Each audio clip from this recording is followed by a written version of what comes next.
Welcome back. We are once again playing Dream Daddy. We have not technically been on any dates yet. I'm very optimistic that we will this time.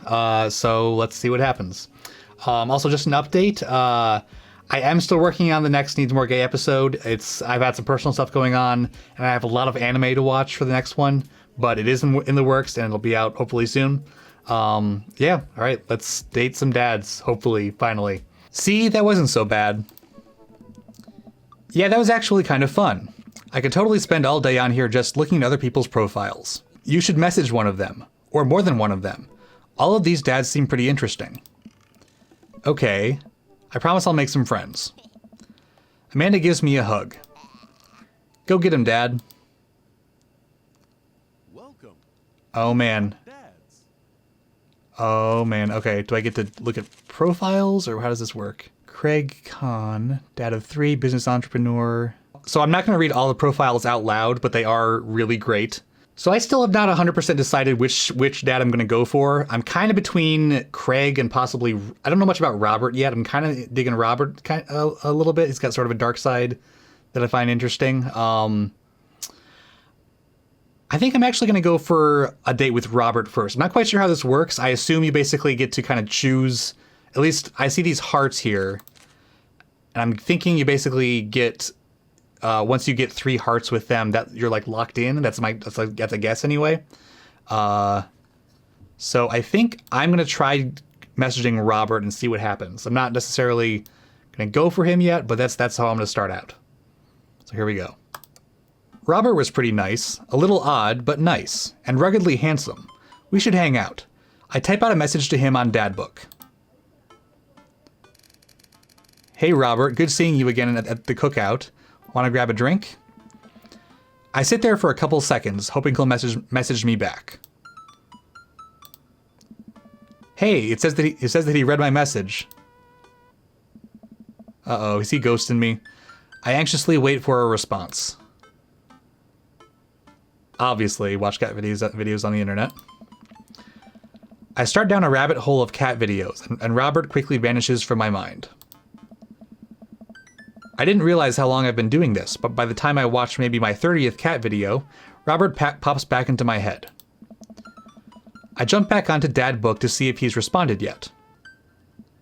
Nothing. Well, I guess the guy's busy. I might as well make the best of my day. I get up, walk to the living room, then sit down and turn on the TV. Do I have a job? I feel like I should have a job, but oh, whatever. History channel, food channel. Let's go with game show. Ooh, Family Fortune's on. All right, Nicole, your parents are in the lead and it's up to you to win it big. Are you ready? I'm ready. They hook the contestant up to a lie detector in front of her parents. Who is your favorite parent?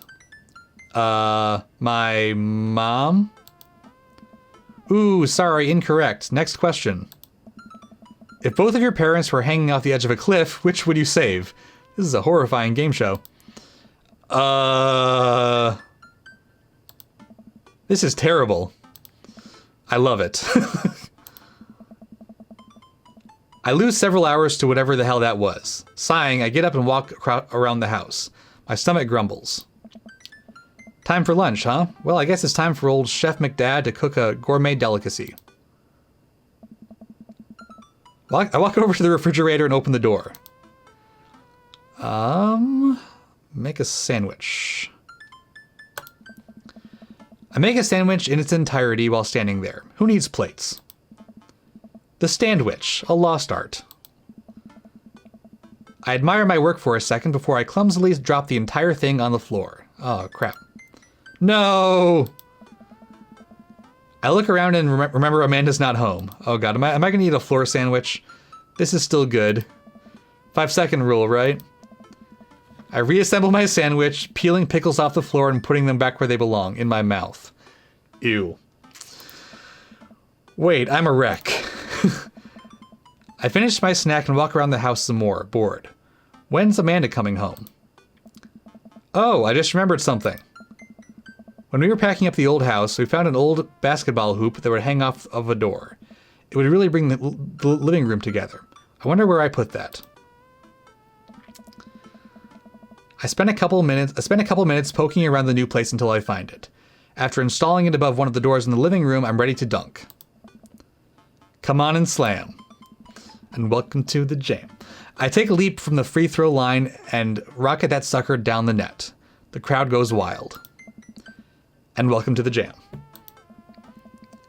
I pull up from the 3-point line, breaking ankles and sinking a fadeaway. I'm not sure what that means. And I forgot the rest of the words to the song. No look behind the back, hook shot, everyone's on their feet. Something something Space Jam. Dad? I turn around to see Amanda standing in the doorway. Her eyes are a little puffy, almost as if she'd been crying. Uh-oh. Hey, Amanda Panda, you alright? What are you doing? I, found the hoop, and I'm taking it to the hole. Pass me the rock. I guess laser the ball to Amanda? I don't know basketball slang. I lead the league in blocks. Set the record for rebounds in my rookie year. Think you can handle this? What's a rebound? Oh, when someone misses a shot, then the other players try to retrieve it. That's a... Just kidding. Amanda zigzags past me and tips a layup into the hoop. Art of War, bitches. Amanda, language. Sun Tzu didn't care about language. I would argue that Sun Tzu cared very much about language, so once you write something as timeless as The Art of War, then you're allowed to swear. Amanda sticks out her tongue and dunks for another 2 points. Seriously though, are you okay? You look like you've been crying. Oh, dude, I'm cool. I just saw, like, this really cute dog on the way home and it let me pet its belly. I couldn't contain my emotions. I don't believe her. So... Are you sure that's all you're upset about? If there's, you know, anything else going on, I just want you to know that I'm here for you. And I'll always be here for you. Whether you need a shoulder to cry on or a strong dad to go kick someone's butt, I'm only a phone call away. Aw, I'm a good dad. Thanks, Popsicle, I appreciate that. But I'm fine, really. I'm unconvinced, but I'll stop badgering her about it. I'm sure she'll tell me when she's ready. Oh, okay, just making sure. Maybe you should be less concerned with my face and more concerned with full court press. Amanda and I play ball for a little longer, then we cook dinner together. We managed to not almost burn down the house this time. Afterward, Amanda and I dig into a carton of ice cream over an episode of Chopped Toddler Tournament.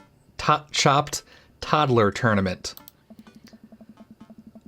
What you have in front of you is a molecularly deconstructed sweet potato with a brown sugar demi-glaze with cream fraiche, of course. This is literally a jar of baby food. The toddler immediately bursts into tears. I like the TV shows in this game. They're pretty great. Are we bad people for watching this? Yes. Just then my computer dings. Huh? What's that? Oh, you probably just got a message. Amanda and I walk over to the computer and check Dad Book. It's a message from Robert. You up? Oh God, Robert. Oh, Robert. What does that mean? What you doing? What am I doing? You're just chilling. I'm just chilling. I type back, just chilling. Amanda deletes the G and hits send. Just chillin'. It'll make you look cooler. A couple moments pass by. Another message pops up. Want to grab a drink? Hey, that means he wants to hang out. I know what that means, Amanda. But it's kind of late. Come on, Pops, live a little. I am living, with ice cream and traumatized toddlers. Well, it's your life, but I think you'd have a lot of fun tonight. You are trying to get to know the neighbors better, aren't you? Ugh, fine. I type back a message to Robert, asking him for details, and he tells me to meet him at Jim and Kim's. Well, don't wait up for me. I never do. I kind of like that the daughter is the, like, sassy best friend wingman character, wing girl. I throw on a nice jacket and run out the door. It's only a short walk to Jim and Kim's, and it's a beautiful night. I walk into the bar and see the usual crowd of barflies drinking beer and watching sports. I spot Robert at the back of the bar and wave hi as I walk over. Hey man, how's it going? Hey buddy. Ahoy there, Skipper. Robert and Mary are here? Uh-oh. Booze party. I brought Mary along. Figured we needed a drinking buddy. Aw man, I was excited to get to know Robert a little better. Now I have to deal with this weird married lady making passes at me. Don't look so scared, kiddo. We're just having a drink. Yeah, speaking of which, I think it's time for the first round. What are you having? I'm not really a drinker myself. I'm gonna go with something tropical. Oh, I don't think you like that. What do I look like? A toucan? Welcome to the Robert party. Robert orders 3 shots of whiskey and passes them between us. Well, this wasn't how I expected my night to be going. Here's to bad decisions and relaxed moral values, fellas. What have I gotten myself into? We all knock back the shots. I almost choke on the whiskey as it burns down my throat. Holy hell, that was a kick. I look over at Robert and Mary, who seem like old pros at this. Robert grabs his jacket and throws it on. Let's get marching. What? The night's young, Chief. Come on, we're bar hopping. Oh, alright. We leave the bar and start walking down the street. I still don't know this area of town very well, so I just follow Robert. So where are we headed? Irish I Were Drinking. It's an Irish pub. A good pun is the whiskey to my heart. Come on. Puns are the lowest form of humor, Dadtasmo. Try harder. I don't know if this is gonna work. She doesn't like dad jokes. Maybe Robert feels differently. Ouch, am I gonna be the butt of the joke all night? Jesus, Mary, put your fangs away for a second. We walk into Irish I Were Drinking. The bar is pretty much the same as Jim and Kim's, except for the old-timey Irish memorabilia on the wall. Next round, what are you having?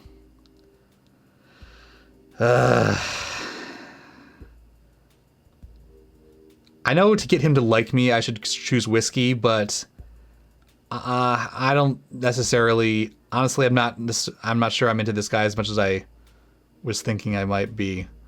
I gotta be true to myself and look for fruity Irish cocktails. Nope. Sorry, Robert. Gotta be me. Robert orders 3 more glasses of whiskey, and we post up in a garish green booth. Mary slides in and sidles up next to Robert, which makes me breathe a sigh of relief. Let's sip this one, why don't we? Suit yourself. Mary immediately downs her shot in one gulp and burps loudly. That'll put hair on your chest. You are truly the paragon of grace and beauty. Mary grabs my drink and sips on it. Hey. Dadtasmo, be a dear and get us another round, will ya? Not sure I'm liking this crowd that much. I don't know how to process it this evening at all. I get up and order another round of drinks from the bartender. As I head back, I see Mary and Robert having a lively conversation. Robert roars with laughter. I don't think I've ever seen this guy smile, let alone laugh. I take a seat across the booth from them and pass out the drinks. So Edith's kid snuck some pot brownies onto the table at the last bake sale, right? And I spot that little hemp sweatshirted gremlin in the act. So I go up to Edith with the baggie, and I'm about to tell her when all of a sudden she just freaks out at me. You're ruining the bake sale, she says. I should have been PTA president. Your roots are bad, and blah blah blah. So what did you do? I told her to have a brownie and that everything was going to be fine. They both erupt in laughter. I politely follow along with the story. I kind of like Robert and Mary's dynamic. I'm just not sure. I'm not sure he's for me. She ate 3. More laughter. Okay, that was actually pretty funny. She called the cops and told them that time had stopped. Mary looks directly at me. Do you smoke weed? What? You know, the devil's lettuce. I have 2 big flat blunts in my purse right now. Want a blaze?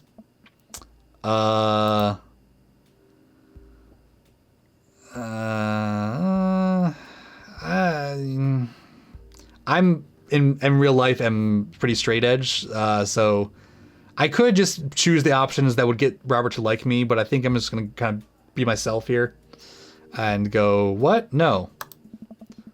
I can't believe you would. I don't even know how you. This is a preposterous. Ugh. Robert does not like me. Robert giggles helplessly. I'm just kidding, cowboy. Lay off the kid, Mary. He might not be used to your brand of humor. Fine, fine. We sit around and sip our drinks, people watching and cracking jokes. After a little bit of time, I begin to warm up to Mary. Her jokes become much funnier and much less scary. But it seems like she's not going anywhere anytime soon. I just wanted some alone time with Robert. I wonder if I can get her to leave somehow.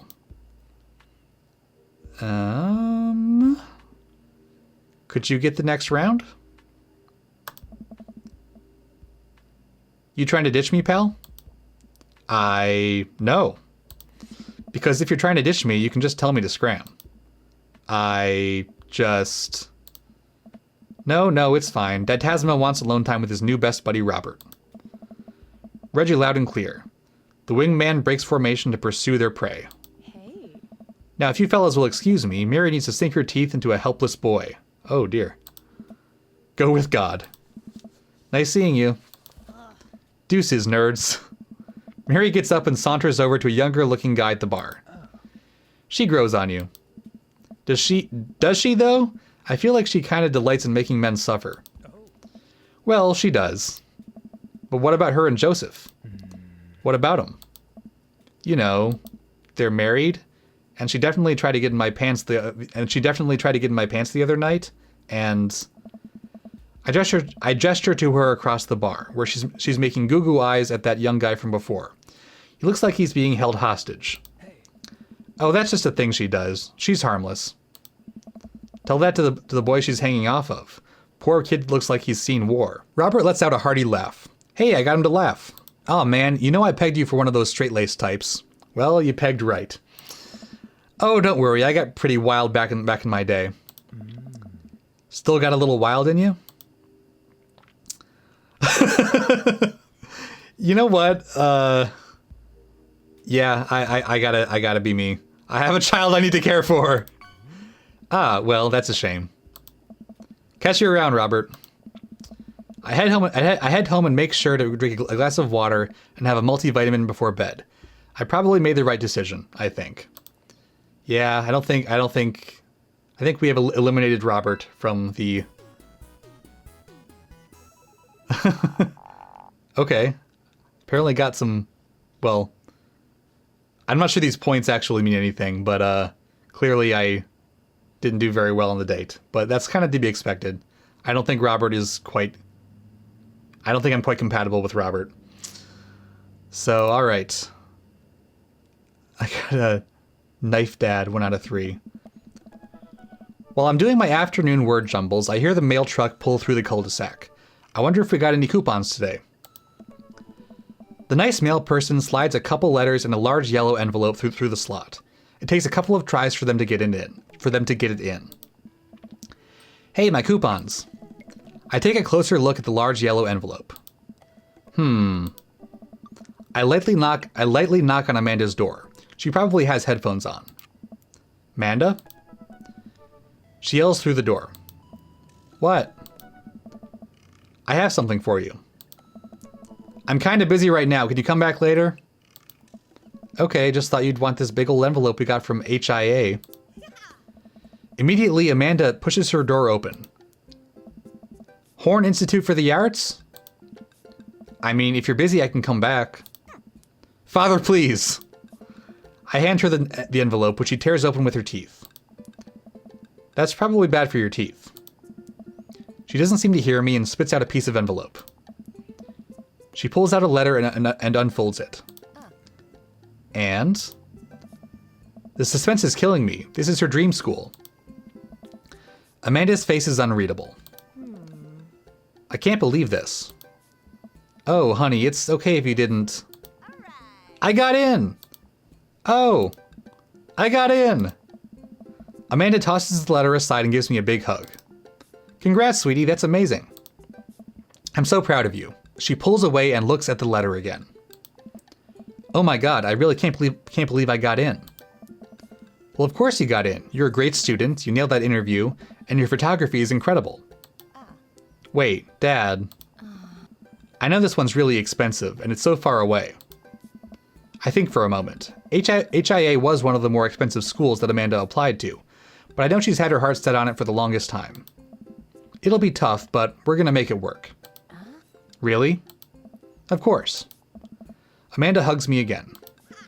Thanks, Dad. Okay, sweetie, we're celebrating tonight. Dinner, your choice. Wherever you want. Wherever? Amanda and I walk along the bayside, tearing into our foil-wrapped burritos from a nearby food truck. You could have chosen anywhere in Maple Bay. Cost was not a determining factor. Please, Dad, you know I'm a simple gal. Just give me a Rito with a view. I can't say I'm mad. Amanda and I sit on a patch of grass and watch ships sail lazily through the bay. And the dorms are right near a bunch of cafes, and there are all these galleries nearby, and there's a discount if you bring your student ID, and... Amanda, slow down. You're gonna choke on your burrito. I know, I'm just excited. Did I mention that students get their own studio space once they're seniors? And we get all the professional photo editing software for free? It's nice to see Amanda so enthusiastic about HIA, but I wish she wouldn't do it between bites of her burrito. I thought I taught her to chew with her mouth closed. I wonder who my roommate's gonna be. You take a survey online and they match you with someone with a similar major and interests. I bet we're gonna be best friends. Craig and I were. A good roommate can be a lifelong friend. Or boyfriend, maybe? But don't even get me started on bad roommates. Oh no. I'm just kidding. We didn't have a bad roommate. Our only other roommate was a puppy that Craig brought home one night. We spent a semester fabricating a story about our new foreign exchange student who had a really bad cough that sounded exactly like a dog's bark. Carl ruled. Ooh, they let you have animals in the dorms if you get a note saying you need one. I bet I could forge one. I think I'd get a rabbit, or maybe a snake, or maybe both. Would the snake eat a rabbit though? Oh boy, I think I'll leave all that up to you. She's so excited. I don't want to disappoint her, but I need to be real for a second. So, you know I had that talk with Mr. Vega. He didn't tell you about the dumpster fire, did he? What? No. I don't want to put a damper on the good news, but I need you to knock it out of the park these last few months of school, okay? If you really want to go to Horns, we need that scholarship money. I know you can do it. Okay. I promise I'll try harder. I pat her on the back. Think you can handle a 14-hour drive to come home for the holidays? There's going to be some treacherous ice roads to cross. And don't even get me started on the paranormal occurrences. Well, it'll be worth it if I get to see you. My eyes immediately well up with tears. Aw, this is a nice moment. Oh, Dad, don't cry. Sorry, I'm just very, very proud of you. You're all grown up now, and you're such a good person, and I hope you know how important you are to me. Dad, stop, you're gonna make me cry too. It's too late, honey, it's happening. Dad, I can't get tears in my burrito, it's gonna make it taste sad. I pull Amanda in for a hug and kiss her on the forehead. Aw, this is really sweet. Love you, kiddo. Love you too, Pops. So this is a pretty good place to break. I think at least for my next date, I'm going to go for Craig and see how things work out with him. So when we come back, that's what we'll be doing.